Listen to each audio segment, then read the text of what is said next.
Сомнителни тендери за Валкан Кеш во рацете на пиар стратег. Опозицијата со денови изнесува нови обвинувања за предизборниот скандал поврзан со набавките во Рек Битола и израелецот Асаф Ейсин.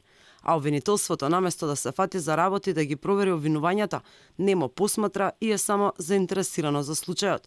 Опозицијата со денови обелоденува информации дека државни пари од незаконски трансакции направени со тендерите на Рек Битола ги полнале џебовите на израелецот, но тоа не ги поместува од место обвинителите.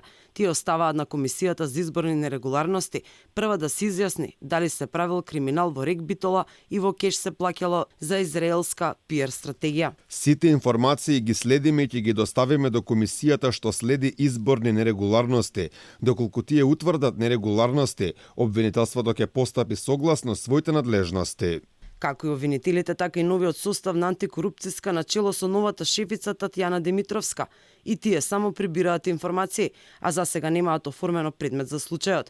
Дали скандалот со финансирањето на пиар експертот на врхушката на СДСМ ќе биде под лупата на антикорупционерите, за сега е неизвестно.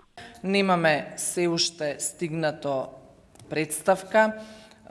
Секако дека сите информации релевантни за нашето постапување од медиумите, а покрај медиумите и од граѓанските организации ги земаме во предвид и при добивање на целосни информации ќе одлучиме дали во однос на ова прашање ќе оформиме предмет.